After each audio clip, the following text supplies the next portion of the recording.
you must have learned many things during your training.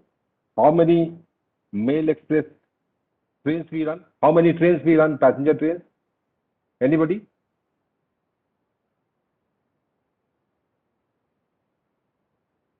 We run about 3034 mail express trains, 3600 plus passenger trains, and about 6000 suburban trains. So that makes it about 12,500 trains which carry passengers. The number of rolling stock that we have, that is also quite large. We have more than 70,000 coaches that provide these services. Out of these, the large scale induction of LHB coaches started in the year of 2009-10, and since 2009-10, the number of LHB coaches inducted into service has multiplied many-fold. ICF coaches, you must be aware, the manufacturing of ICF coaches was completely stopped with effect from 1st of April 2018. Since then, we have been manufacturing only LHB coaches as it has better safety performance compared to ICF coaches, better speed potential. The LHB coaches are fit to run up to 160 kmph. The Golden Quadrilateral is being upgraded. Right now, the Delhi Mumbai and Delhi Kolkata, Delhi Howrah corridors, they have been upgraded to 130 kmph. All other remaining parts of the Golden Quadrilateral and the diagonals, they are being upgraded to 130 kmph in the first phase, and they all are planned to be upgraded to 160 kmph. So, Indian Railways must have a rolling stock that is fit to run on these tracks. Although our LHBs are very much capable of meeting this speed potential, but the LHB technology as such, the LHB technology is more than 30 years old, 40 years old. The TOT process, transfer of technology and manufacturing in the country, that started in the 80s. And the first coach was produced in 2001. So you can see that it takes about 20 years. It took about 20 years to transfer the technology and manufacture the coach from Germany to India. This is not only with the coach. This is true for other rolling stocks like locomotives also. The locomotives that we are using right now, they are also having a technology that is about 20 years old. So why this? The basic philosophy behind going in for public-private partnership in passenger train operations was threefold. Number one, technological upgradation. Technological upgradation otherwise takes very long time to fructify and become commercially viable in a government setup. As you can see, there are numerous examples. LHB, then locomotives, they all took pretty long to digest, to transfer the technology, digest, and then finally deliver the product online. For the other aspect, the other important parameter which resulted into this project is the financial viability. Indian Railways, for that matter, does not have, if it is left to the Indian Railways to invest, say, about 40,000 crores of rupees in rolling stock itself, the railways may not be able to do that. You may not be aware, but all the coaches that we manufacture, all the coaches, since 2004-5 onwards, they are funded from extra budgetary resources, that is called EBR. IRFC provides, Indian Railway Finance Corporation provides long-term lease for to Indian Railways for manufacturing these coaches. So all the entire rolling stock manufacturing as on date is funded from loan, you can say. It is funded from long-term loan obtained from IRFC. So we pay the lease charges for about 15 years, 20 years. And then after 15 years, they keep on getting something till the coach is commissioned out of service. So Indian Railways on their own did not have that kind of money. Indian Railways realized that technology transfer in government setup takes a lot of time. So it is primarily the upgradation of technology and to meet the financial gap that this concept, this public-private partnership in passenger train operation was conceptualized. This is one of the 167 items which Honorable Prime Minister, after coming into office for the second time, basically gave to various ministries. Out of these 167, this private train operation, then corporatization, they were two, and asset monetization of Indian Railways assets. They were some important projects for the railways. So this is the background in which I'll like to take your attention. So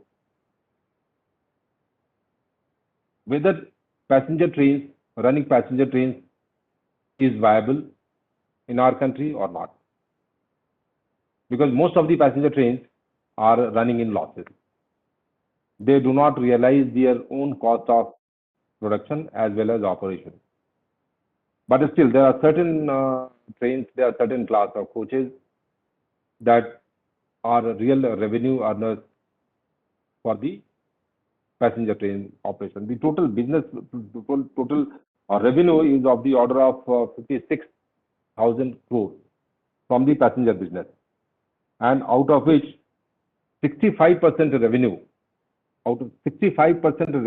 from the passenger business comes from reserve class coaches,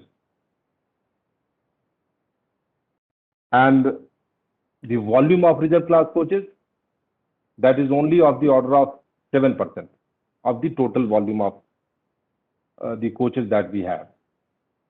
So, and we returned about 8,000 millions of tickets to reserve passengers who could not get reservation during 1920. A study was conducted that how this project can be made viable.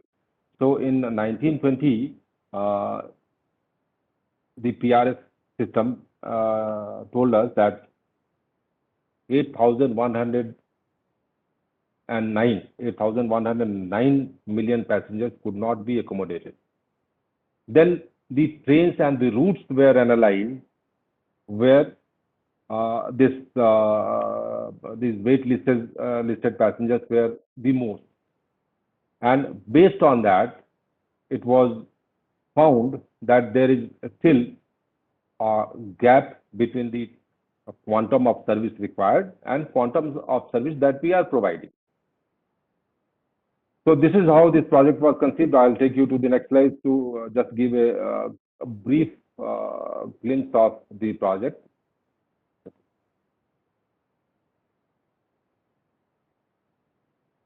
As you know, the public-private partnership, in this model, there are certain things which are to be done by the government and certain things which are to be done by the private entity entering into the project. So here, what Railways is going to provide? Railways is going to provide you with fixed infrastructure like tracks, OHE, signaling system, stations. Then operational infrastructure Then crew and guard. Since crew and guard are the most important safety personnel operating a train, so it has not been left to the private party to provide crew and guard. So crew and guard will be provided by the railways. Of course, their cost will be borne by the private entity, but they will be provided by the railways. And the traction power. These are the basic infrastructure that Indian Railways will provide to every private train operator. Then what is the responsibility of private train operator? The private train operator will procure the rolling stock. They are free to procure rolling stock from any source, and they are free to bring in any kind of technology which meets the technical specification that we have asked for. So it is basically technology agnostic project where technology has not been defined. Technology, we have simply based, we have asked for certain outputs. So it is output based specification that quality of the ride index should be like this, quality of interior should be like this. So it is basically output based. That is again a complete subject in itself if I get into the details of technical specification. So this has been left entirely to the private operator. The private operator will also have the independence to decide and collect fares. Then on what basis we are going to select the private operators? There is only one factor, that is share in the revenue that they are. Share in the revenue that they generate. A person giving the maximum share, quoting the maximum share, is likely to be awarded with the contract.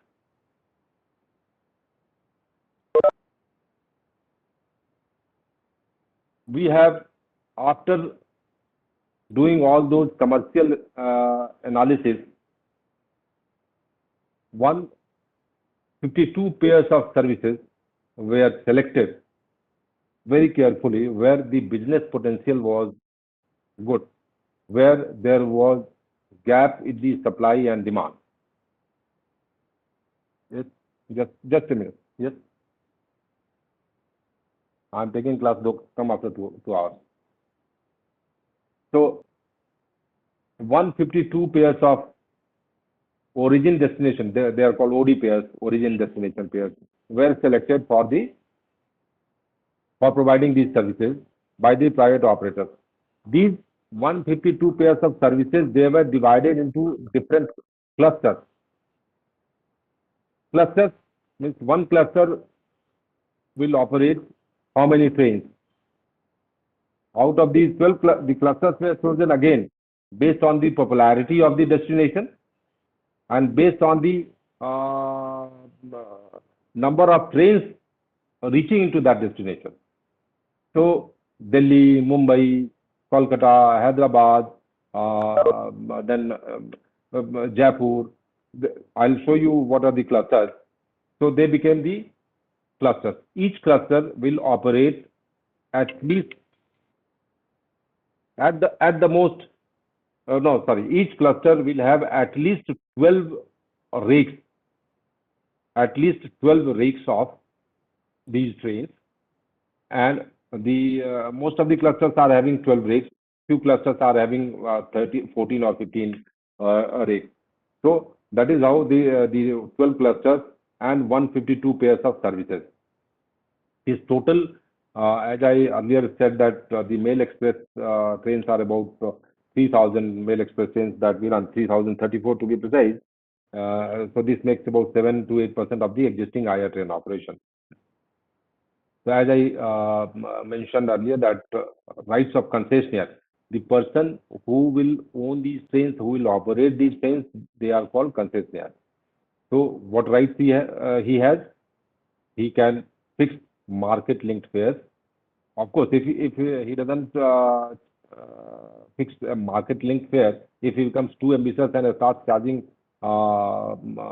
much more than what Indian Railway charges, he will not be able to succeed. People will not simply not like to travel in that train.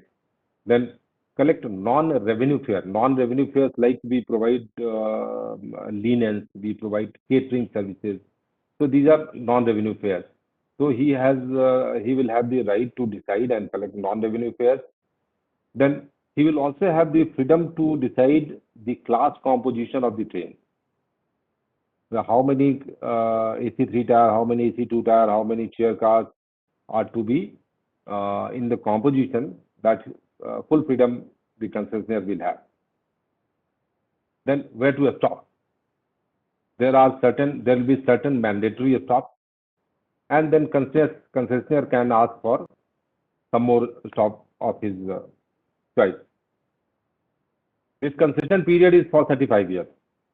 35 years was chosen, yeah, taken simply because the rolling stock that we are running right now, that is LHV coaches, their life is 35 years. So if anybody invests so heavily in a project like this, he would like to have a long-term association so that the life of his rolling stock takes care of the entire period of operation. Then coming to the bidding process, this bidding process is two-stage competitive bidding process. The first stage is called RFQ. This process has been completed. Subsequent to RFQ, the RFP proposals. Since this was being done for the first time, we had many meetings between RFQ and RFP with the potential vendors. And subsequent, the vendors meet were primarily they were given the draft concession agreement and the documents, all the tender documents, you can say, in advance. That was draft, of course, subject to change, and they were asked to comment and give their if they had any reservation, they approached railways. So we had three or four. We had four such vendor meets, and subsequent to after those vendor meets, whatever changes could be possible, whatever changes they suggested, and it was possible to do it, that we have done. And now the RFP, the final request for proposal, where they will be quoting the revenue share that is likely to be open on the 23rd or 24th of July this month. So, as I said, the pre-qualified bidders will be required to offer only share in gross revenue at RFP stage. That is the only bid parameter. We have not kept any technical qualification for a person to bid. We have not kept a condition that he should have experience of maintenance and operation of train. No, we have simply kept financial parameters. If the party has sound financial base, they can hire all sorts of people or all sorts of paraphernalia that is required to make this project successful. So the only condition here, qualifying criteria, was having certain certain minimum financial capability.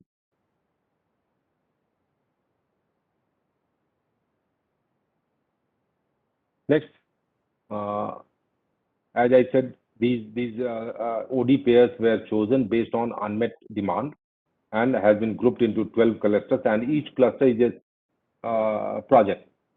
So each cluster, since having at least 12 trains, so each cluster has 12 projects. So all the trains, each individual train is a project. These are the clusters. This Mumbai, since it has two railways, Central Railway and Western Railway, plus number of trains that come to Mumbai, the destinations from where the trains come to Mumbai, and Delhi. So Delhi and Mumbai has two clusters each. Then Chandigarh has one cluster, Howrah, Prayagraj, Secunderabad, Jaipur, Chennai, Bangalore. These are the 12 clusters, and the indicative project cost is simply the cost of the rolling stock that he is required to procure, plus the cost of the maintenance facility that he is required to set up. And the financial capacity for each individual cluster was also given in at the RFQ stage. And based on these financial capacity only, the bidders have been selected for RFP.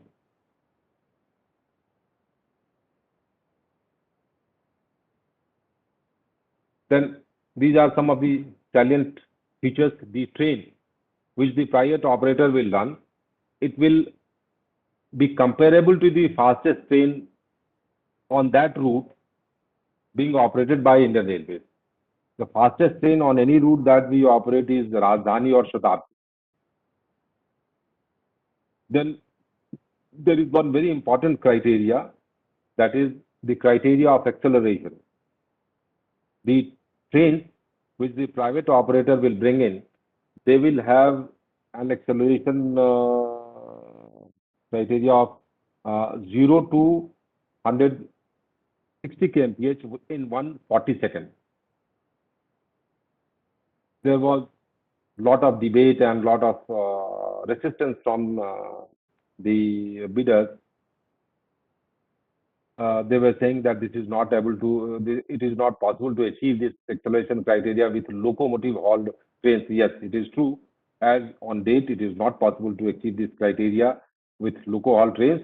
But at the same time, it is possible to achieve this with distributed power trains like our Vande Bharat. Since Vande Bharat does have this kind of acceleration, so we stuck to that. So I'm not able to see the faces of the participants, so I do not know whether they are listening or they are sleeping. So kindly put your videos on. Those who cannot put their videos on due to some technical reasons or the lack of bandwidth, that is okay. Then the length of train was specified as 384 meters. Anybody? आप लोगों को कितने साल हो गए railways के साथ? How much time you have spent with railways so far? Approximately, anyone? 8 months. 8 months. So where have you all been? Mostly Nair and Jamalpur? Yes, 7 weeks of field training also we have done. 7 weeks of field training. In field training, what have you done? So we went to coach manufacturing units, loco manufacturing units, 1 or 2 divisions also. Okay. And rail wheel plant and rail wheel factory, Bangalore. So, are you able to connect whatever I am telling you? This is a futuristic project. It is going to be realized in a time frame of another 4 to 5 years. Because anybody who brings in a new technology or new train, they have to induct the first train. I'll come to that subsequently. So, one of the important criteria was acceleration that I told you. Then the other important criteria is that any private train operating in a given OD pair, origin destination pair, say Delhi Howrah. So any such similar train will not depart from any station within 20 kilometers of that station, within 20-kilometer radius, for that destination between plus minus 60 minutes.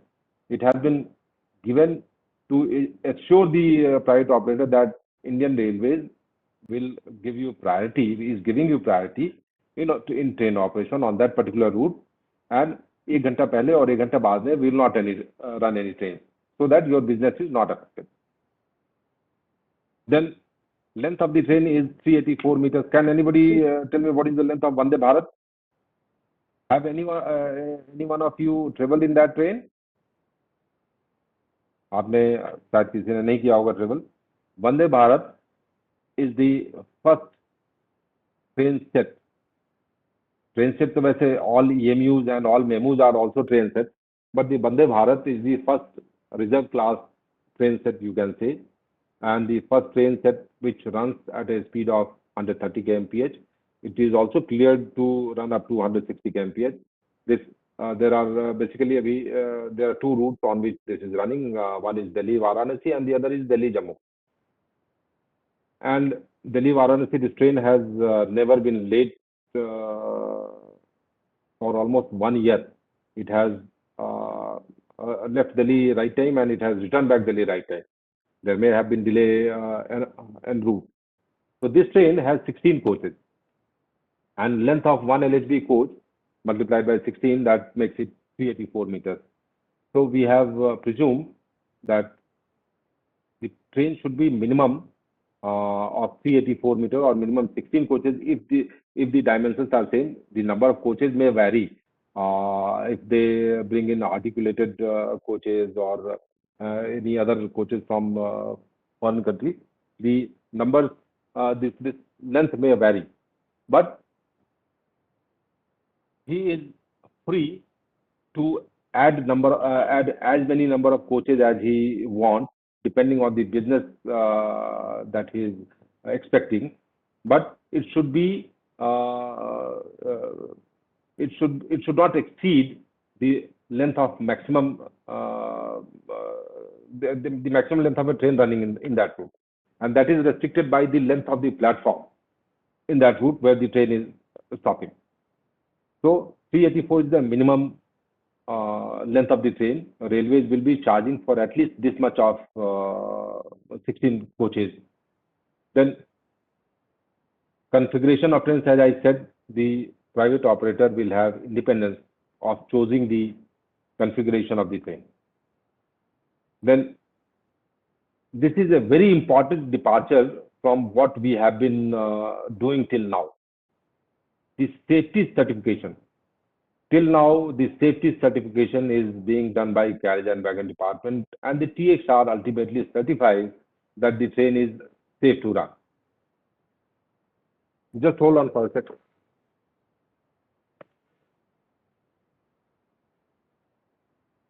विनय एक class चल रहा है, मैं लेके करूं या something important?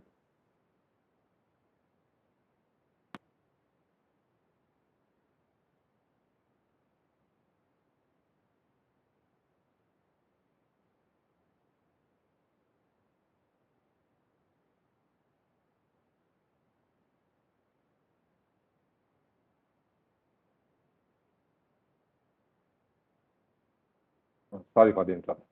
So here the safety, the responsibility of providing a safe train and the entire safety is with the private train operator. He has to, the railway person will ultimately certify the safety, lekin it will be based on the documentation that he provides. It is based on the parameters that he has intimated in advance that I will be checking this, and these are safety parameters. I will be meeting this. So based on the documentation provided by the concessionaire, the railway man will certify the safety, but the responsibility of safety will rest with the concessionaire. Then maximum service speed should be 160 kmph, as I said earlier.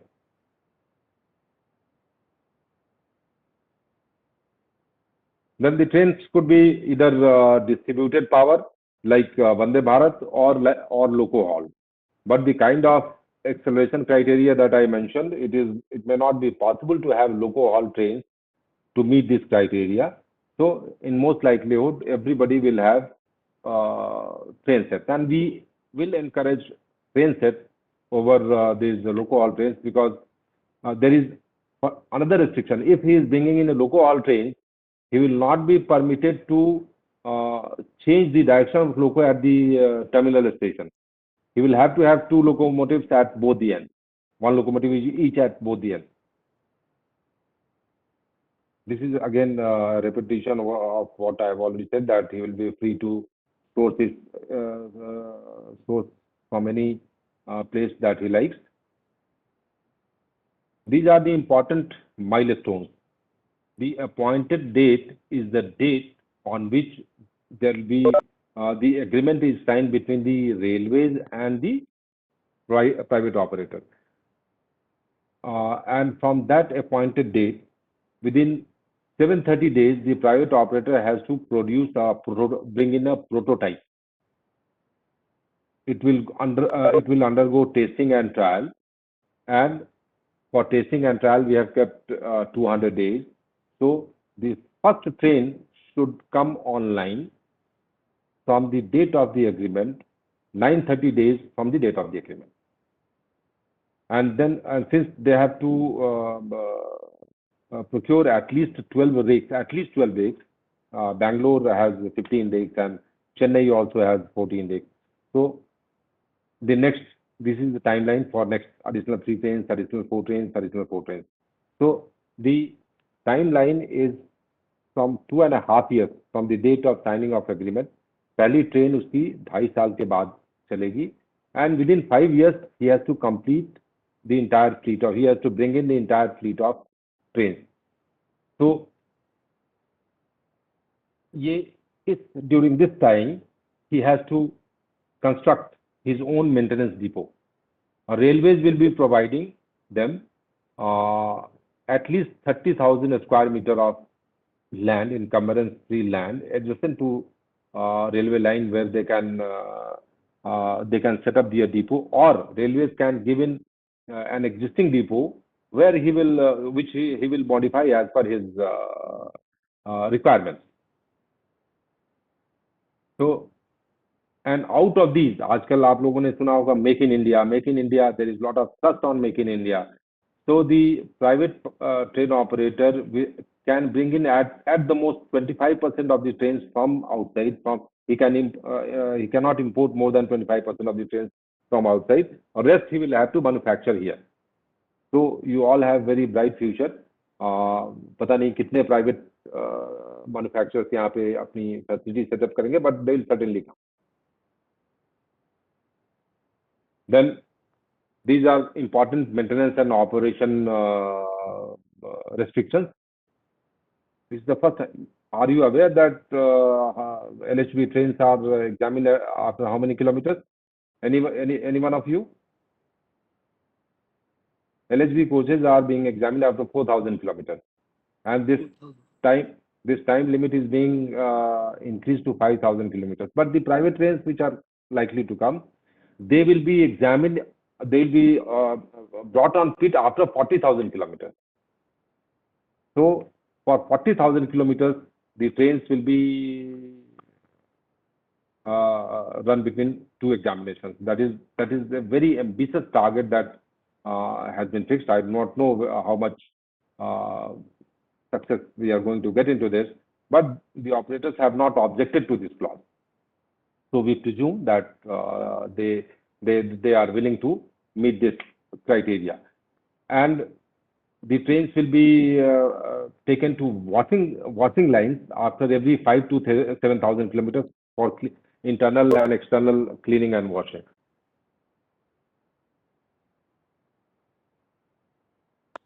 Then, as I said, government to provide land up to 30,000 square meter.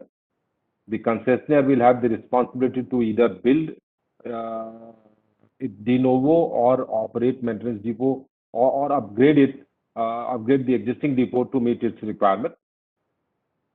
The maintenance depot shall be operationalized prior to the earlier or the second anniversary of the appointed date. यानी कि जिस दिन से agreement sign हो गया, उसके 2 साल के अंदर, the first train is likely to come, the prototype is likely to come after 2.5 years, but the maintenance depot should be ready by the second anniversary, within 2 years of that.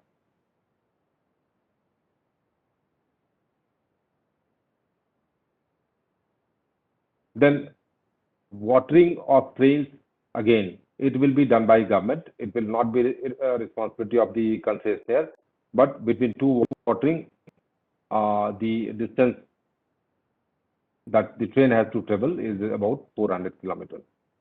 Washing lines, as I said, between 5,000 to 7,000 kilometers, the trains will be taken to washing lines for internal and external cleaning. Then each concessionaire can maintain up to 2 trains, 2 spare trains. Each concessionaire can keep up to 2 spare trains, for which the maintenance depot will have a facility to stable those 2 trains. Beyond 2 trains, if he wants to keep more, then he'll have to ask Indian Railways, and then Railways may provide space in yard after charging the suitable rent. Then, if there is an accident,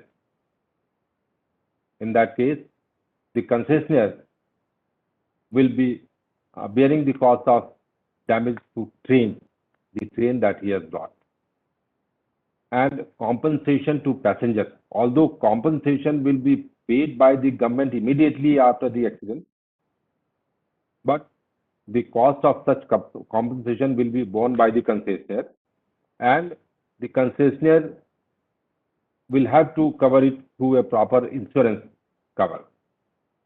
Excuse me. The government will bear the cost of damage to the fixed infrastructure that the government has provided, like track and OHE, and rescue and relief operation will be the responsibility of the government, that is railways. Excuse me, sir. Yes. Sir, here I have one doubt, sir. If the accident takes place due to some infrastructural reason, then also the operator has to pay the to passengers, sir. See, whatever be the reason for the accident, since it has been very clearly spelled out that if it was written that if the concessionaire is responsible for the accident, only then he will pay to the passengers, then that dispute resolution will take so much time that the passengers will ultimately suffer. So to mitigate that problem, it has been decided that whenever there is such accident, the concessionaire will pay compensation to passengers, and the concessionaire will pay the cost of the train for either replacement or repair. Rest of the cost will be borne by the government, and since he has to necessarily maintain an insurance cover for such exigencies, so ultimately the cost will be transferred to the insurance companies in case of such exigencies, in such happening. So this has been very clearly spelled out in the beginning itself, so that people are there is no dispute at that point of time when such incidents occur. People should not suffer. The passenger is the ultimate objective. The safety and comfort of the passenger is the ultimate objective of this project. Sir, these private players would also maintain their own ARTs and medical vans? No. Accident relief train, as I said, the government to provide medical relief to passengers and other staff at accident site, and also to provide alternate travel facility to passengers. अगर कहीं accident हो जाता है तो उसके लिए उस passenger को वहां से evacuation and taking them to the nearest big station और to the destination station will be the responsibility of government. All this has been thought of and included in the concession agreement. The concession agreement, basically, it is there are three documents. One is RFQ that has already been floated and people have participated, and based on the financial criteria that was spelled out in RFQ, bidders have been selected for RFP. So now in RFP they have to request for proposal. In RFP they have to simply spell out the share of revenue that they are willing to give to railways, and the person offering the highest share will be offered that cluster for which that bid is being considered. Now coming to the almost Sir, end of I have a question. Yes, I'll take a big question. Just I'm about to finish. इसके बाद हम लोग whatever are your queries and doubts I'll clear. Let me just finish it. This is the current status.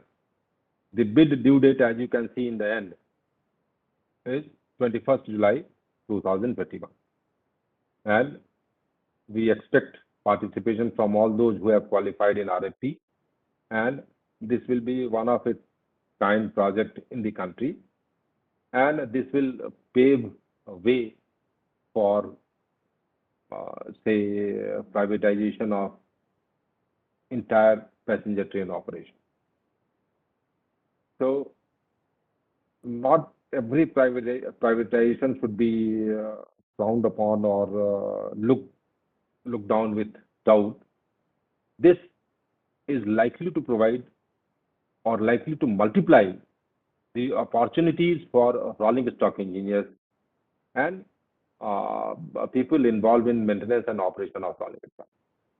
So you should be mentally prepared when you come into actual working force, that this is the truth of tomorrow. Indian Railways slowly, there are so many items are being privatized, so many the assets are being monetized. I can take separate class on asset monetization. Uh, Infrastructure investment trusts are likely to be formed, which will buy an existing asset. Say for example, Delhi Kanpur section. Delhi Kanpur section में बनाने में whatever investment has gone through, the trust, the investment trust, they will give to Indian Railways upfront that money, and they will have the right to that particular section for 25 years. Whichever train operates on that section, they will charge from every train. It is like your toll tax that you collect on highways. So I think that is all from my side. If you have queries, please, you are welcome. Sir, I had yeah. Ram, should I go ahead? Yes. Yes, please. हाँ बताएं. Yes. Okay.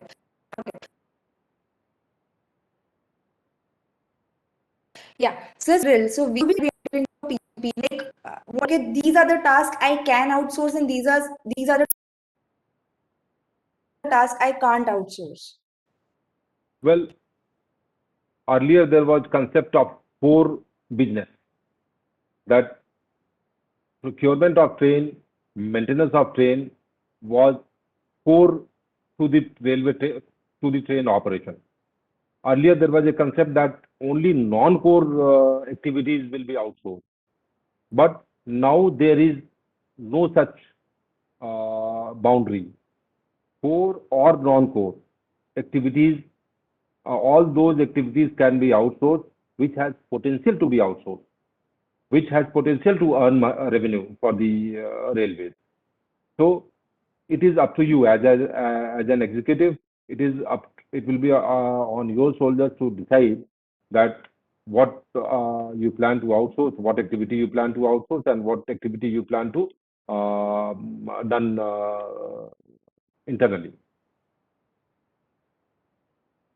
Does that answer your question? Yes, sir, I got my answer. Yes, sir. But Yeah. I have a follow-up question. Sure. Sir, isn't it counterintuitive? So we are transportation people and we are outsourcing the core thing that we are supposed to do. So I find it counterintuitive. Just want to hear your thoughts on this. In fact, in most of the countries world over, the basic infrastructure, that is track and OHE, these things are normally built by the government. Nowadays, government has started outsourcing that also. But the train which operates on those infrastructure is by the private entities. So this concept came to our country pretty late, but it is not new.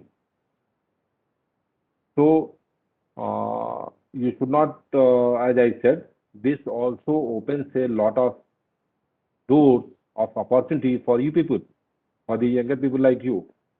That if there are multiple operators, if there are multiple owners of such systems, then so are the opportunities. That is how the opportunities multiply for you.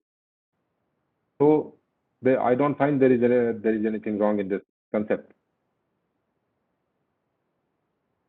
Okay, sir. Thank you, sir. Thank you, Shwangi. Anybody else? Sir, are private players also have any role in maintenance of track, recent infrastructure or OH, sir? No, as on day, private players do not have any such role. Of course, the maintenance is being maintenance of say OHE, that is being done by railways. Railways might be engaging private people to get the work done, but the overall supervision is with the railways. It has not been privatized so far.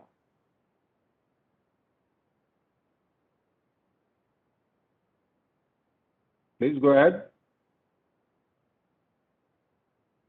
Yes, sir. Got it, sir. Thank you. Sir, one of your slides says that the maintenance would be carried out by the private players and also the housekeeping part of it. So this would wipe out the work done by the mechanical department in that case for that cluster. This is my first question, and my second question is to what percentage of the total operating trains would be operated by the private players? As I said in the beginning, that we are offering these 152 trains, 152 rates, 152 OD pairs that we are that is on offer. That constitutes about 7 to 8% of the total mail express trains. Total mail express. These trains we are planning to run only in a reserved segment. It is not replacing your passenger train operation, local trains and suburban trains. This is only in the sphere of reserve trains, and that too only 7 to 8% of the business is being outsourced. And these will be additional, mind you. These are not by curtailing any existing services. These 152 pairs, OD pairs, have been identified, and these will be additional services which will be provided. It will not cut through the existing services.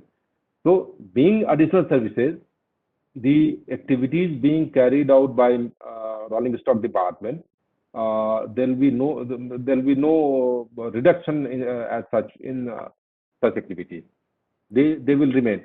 And since the DFC, Eastern and Western, these DFCs are likely to be commissioned completely by 2023 December or so. With the commissioning of these DFCs, the freight trains will move on to that, and you will have a spare line capacity. Keeping that in mind, the paths have been charted. So these will be additional trains, having no effect on the existing activities of carriage and wagon department or rolling stock Sir, department. and one more thing, that would this a new department would be formed for dealing with these private players or something like that at the board level, zonal and divisional level? No. There will be no such separate department. All the departments this has been very clearly spelled out in the document that is called Draft Concession Agreement. DCA that has gone for the cabinet approval, that is in the process of cabinet approval. Once that is approved, I can make a presentation and share that too with you. That takes care of all such eventualities that are coming to your mind. What is Okay, the sir. Thank future you, of sir. Thank you. sir, what is the future of the privatization in Indian Railways? Will Indian Railways be remain like a player like Air India in the aviation sector, or will it be completely privatized and like the road sector, and toll collection for the assets will be there? So what model are we following? Well, there is no defined model as such. The activities, as I said, this private train operation and public-private partnership in train operation, this is the first of its kind in this country. We have not identified activities as such. There is no hard and fast rule for identifying such activities. We are in the process of identifying such activities. Like this private train operation, after this, we may go in for corporatization of existing production units. The existing production units are owned by government, railways. But once they become central public sector undertakings, once they become PSEs, they will have a lot of financial as well as operating power. For example, none of the PUs, production units, are capable of taking export orders. Export orders we take through rights.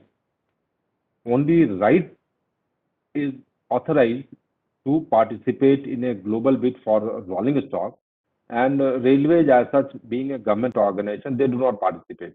So railway rights obtains orders and then subsequently passes on to production units for manufacture. Right now we are in the process of meeting the export order for Mozambique and Sri Lanka.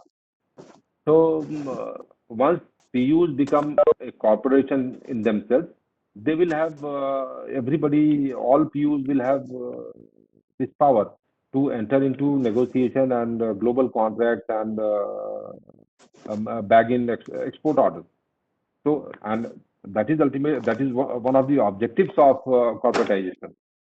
So that is being corporatized. Then, as I said, asset monetization. The target for asset monetization fixed by Ministry of Finance for the year 21-22 for Indian Railways is 90,000 crores. 90,000 crores, of course, it is a very, very ambitious target. I do not know whether we will be able to meet it or not. But for monetizing of existing assets, for example, कहीं आपने division में देखा होगा stadium, sports stadium.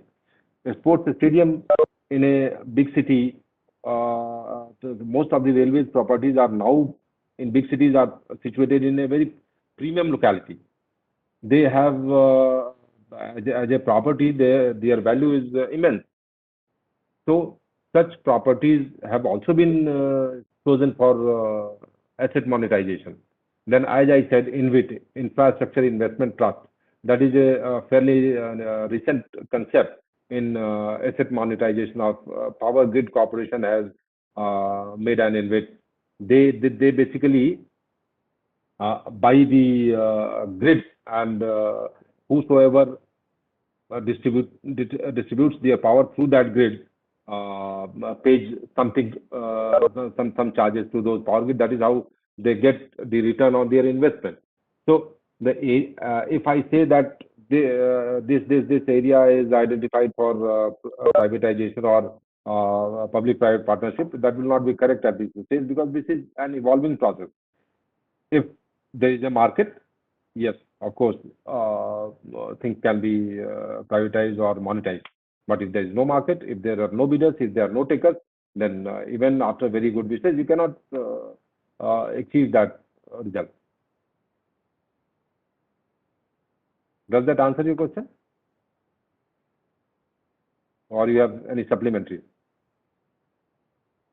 Sir, the issue is that if India has to retain as a player in that competitive environment with private players, private corporations also running trains, then there should be a regulator or the government, a separate entity who should sell assets, and Indian Railways should also be a player so that it can also secure its interest. Well, the setting up of an regulatory body is also in progress.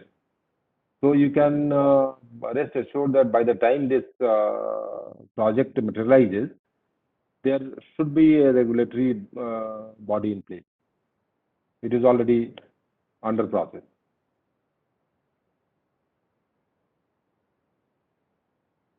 Anybody else? Sir, how much revenue Indian Railways are expecting from this overall project, sir? Well, it is very difficult to say the estimate, because we do not know how much revenue share they are likely to offer. The private train operators will be paying some fixed charges like haulage charge. Haulage charge includes the wear and tear of OHEs and tracks and use of our fixed infrastructure like stations. But how much revenue they are actually going to share with the railways, that will be disclosed only after the RFP has been opened. So it is difficult to estimate, say at this moment. Okay, sir. Thank you. Thank you. Sir, is there any specific reason for not including technical experience as a qualifying criteria? Well, technical experience as a qualifying criteria would have been slightly restrictive, because no player in this country at least has experience of running a train, except for some metro railways. So maintenance and operation as a criteria would have been detrimental to the participants. Financial criteria has been kept, as I said in the beginning itself. Only financial criteria has been kept, simply because of the fact that if you have financial capability, you can have all the paraphernalia required to maintain and operate the train. So that is why, to make it more competitive and more broad-based, the technical criteria was not included. It was done after a lot of deliberation, but ultimately it was decided that the financial criteria is the best.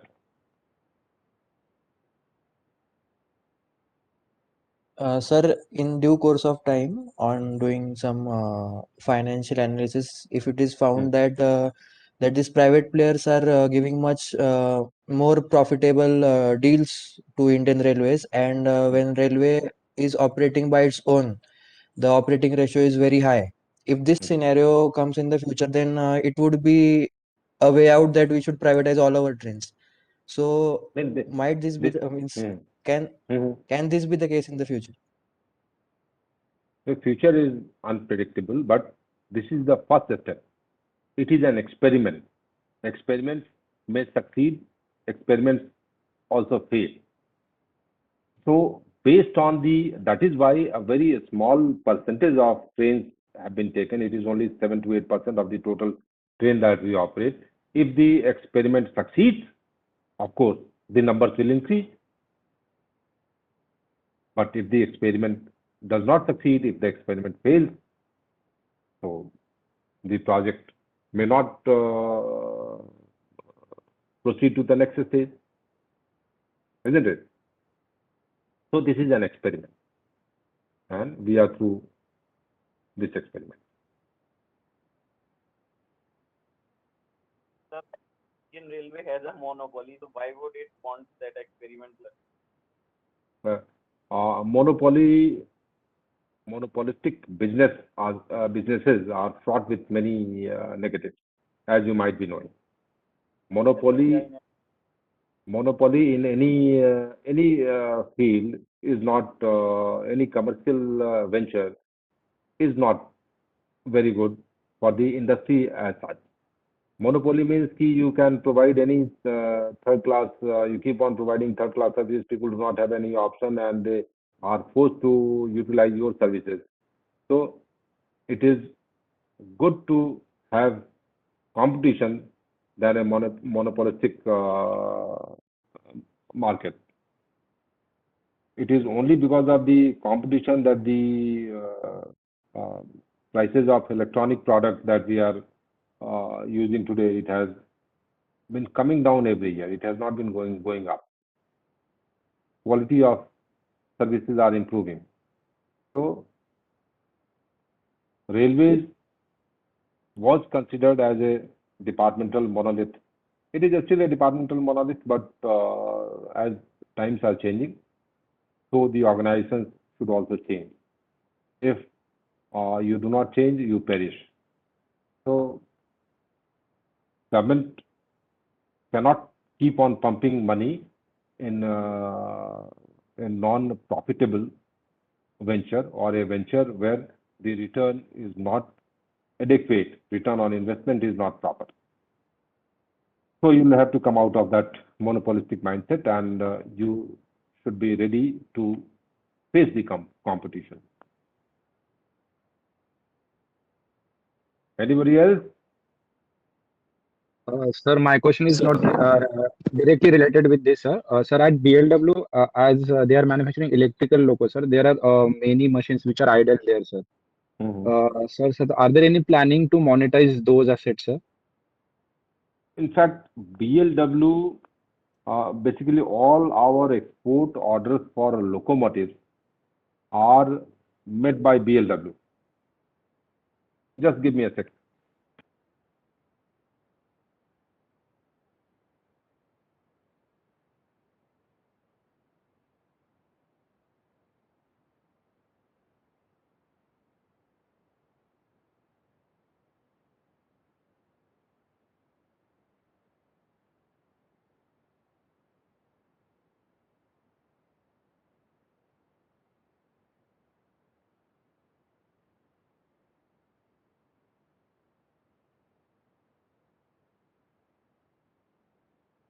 So we were on BLW. BLW normally meets our export loco requirements, and those assets which have been created for diesel locomotives, they are still underused, although they are underused because diesel locomotive manufacture has been completely stopped. And it was a policy decision, the investment of 300, 400 crores in a for Indian Railways of the size of uh, revenue base that we have, the size of capital base that we have. If a decision is taken that now no more diesel locomotive will be manufactured, so the capacity is likely to be either used sparingly or dismantled completely. So it will depend. Time will tell.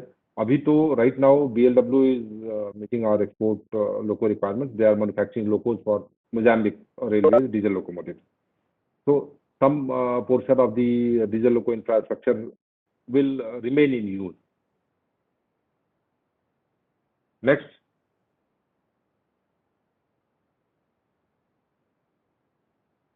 So I think there is no further query. Ajay? Sir, I have a doubt, sir. Excuse me, sir. Sure, please. Go ahead. Sir, like for a particular cluster, like maintenance as well as operational activities will be handled by private player. As well, sir, how the safety will be ensured in that case? As I said, I had shown in one of the slides, the safety. Basically, the private train operation, whatever rolling stock they are bringing, we are not aware what type of rolling stock they will bring. We are not aware whether our people will be able to, our people are trained to handle those or not. So maintenance aspect will be based entirely on the documentation that the rolling stock that the concessionaire provides to railways. They have to provide. These are all covered in the concession agreement, draft concession agreement, that the concessionaire will have to provide the maintenance and operational documents to railways within the first 720 days of the appointed date. And railways will go through it. The railway personnel will be trained into this new technology by the private operator. Of course, they will charge for that, but the railway people will be trained into that.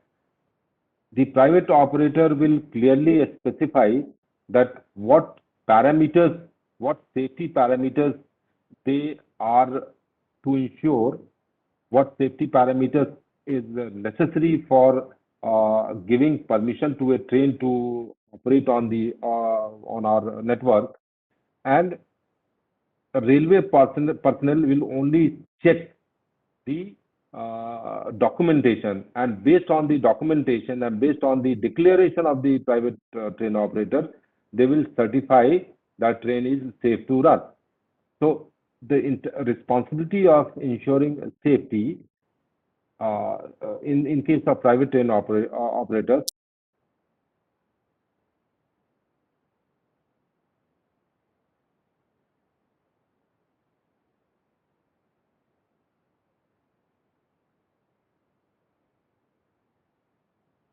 Sir, I think you got muted, sir. Oh, sorry. Sorry. क्या question था? Kindly repeat the question again. Sir, how do the private operators safety will be? Private operators appointed date मैंने बताया था during the course of my presentation. Appointed date के 720 दिन के अंदर, before 720 days, the private train operator will have to give the maintenance manual and operation manual to railways. Railways will study that, and personnel required to be trained will be identified, and they will be trained by the private operator, the concessionaire, at their training facilities, for which railways will pay also. So the documents, the maintenance and operation manual that they submit to railways, they will have to clearly specify what parameters are to be checked before a train is certified safe to run. So those parameters will be documented, will be measured and documented by the private operator.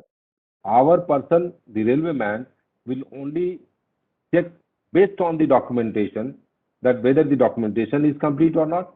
And if the document says that yes, all the parameters have been checked by the private operator, then he will certify that the train is fit to run on the tracks based on the documents submitted, based on the declarations of the concessionaire. So that is how the concessionaire is also squarely responsible for safety of the passenger. Does that answer your question? Yes, sir. Sir, one more. Yeah, yes, sir. One more question, sir. Like, sir, what about those areas where passenger concentration is less? Like, will they run in those areas also? As I said, these 152 OD pairs have been selected after studying techno-economic feasibility of these routes.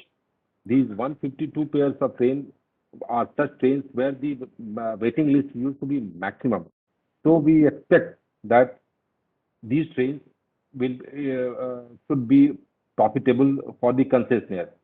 In case the trains are not profitable for the concessionaires as per the expectations, then there is an exit clause also. Then there is the concessionaire can ask for change of routes also. All those are covered in the draft concession agreement that we have submitted to the cabinet for approval. So all such exigencies which could arise in the course of private train operation, we have tried to take care of those. Is Indian Railway earning Okay, sir. Thank you, sir. sharing model from privatization, or that from that it would have run the train itself? Pardon me? Sir, is Indian Railway earning more from the revenue sharing model if it would have run the train by itself?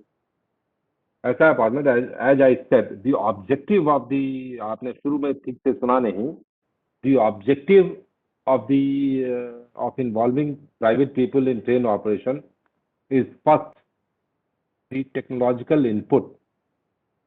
If as a government we do some TOT, the LHB coaches are example of how much time it takes from for translating a TOT, simple TOT to operational to bring it to actually bring the coach online, bring the rolling stock online. It was of the order of 20 years. So, and these coaches, LHB technology which we are using right now is almost 40 years old. So any technological, there has been basically no technological input for 40 years in the past. So if it is left to the government, then it may take another 40 years. So technological, bringing in a technological input or taking a quantum leap in technological input was one of the objectives of conceptualization of this project. That and that is why private train operators have been given a very stiff technical specification for the trains that they are to bring in, and those trains like the acceleration criteria, the and all the trains that they'll be bringing. For them, we have modified our trial and testing criteria also according to EN 14363, that is European standard for testing and trial.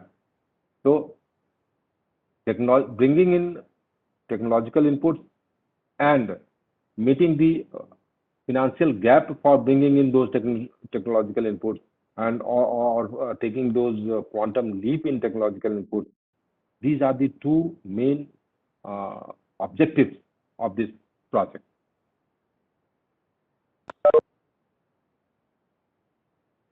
Sir, what are Yes. plans for asset monetization of DFC specifically? That will take in separate class. It is a full subject in itself. I've already been speaking for close to 1.5 hours, and I do not want to indulge in that. It is a full subject, and I'll tell your dean to. I'll request him to keep a separate session for that. For that, I'll have to prepare. Okay, sir. Sir, I think we have had a lot of questions, and the participants seem very much interested in this topic. So usually they are not that don't have those many questions that they are asking today. Sir, I think this much is enough for one session. Yes. It's too much to take in, sir. Sir, I wish to thank you for speaking to us about these private train operations. We heard about this concept around 2 years back, in 2000, somewhere in 2019, and we just knew it as a concept, and even I didn't have a clear idea on what is going on the ground regarding this topic. So, sir, thank you so much for speaking to us directly on this topic. This was very informational and very interesting. On behalf of IRIMEE, I wish to thank you for taking this session, for taking time out of your busy schedule today, and speaking to our probationers. Thank you, sir. Sir, Thank you. sir, I have something to say, sir. Sir, I have to Yes, Sir, I have something to say, sir. So, sir, it has been a very enlightening session, and I think our professionals have created sort of a world record or yearly record of asking so many questions, because I've never seen professionals asking so many questions in my past 7-8 months since when we have been interacting. Yes, I'm delighted to hear that. Yes, sir. So they have really been very, very interactive in your session, sir. Sir, so today is the outcome that I see it as that now we have two rain checks from you. One is for another session when the draft DCA gets approved by the cabinet, then probably we can plan another session where you can get into more details than what you have been able to do today. And I'm sure the trainees will be benefited by more insight into the process, and the more insight will also lead them to understand how and why things were done the way they were done. That is one, sir. And the second rain check that I take it is that we will have another session on monetization of assets, particularly in the context of DFC, sir. So I am actually going to have one session on general nature of the DFC shortly for the trainees, and maybe after that, sir, with your clearance, sir, we will plan another session on how monetization is going to affect DFC or to be implemented on DFC, sir. So I'm taking away two rain checks also, other than whatever our trainees have taken away as their learning, sir. And thank you very much, sir, for acceding to our request to take this session. And it's actually very heartening to see the kind of interest that your session has generated amongst our trainees. No, yeah, I must thank you. It was because of the informal discussions that we are having that prompted me to take this class, and it is good to know that our professors are really trying to understand the way we are changing. But it was enlightening session for me also, and for that I must thank Ajay personally, and Smriti. Thank you very much, and we'll meet some other day. Thank you very much. Thank you, sir. Thank you, sir. Thank you. Thank you, sir.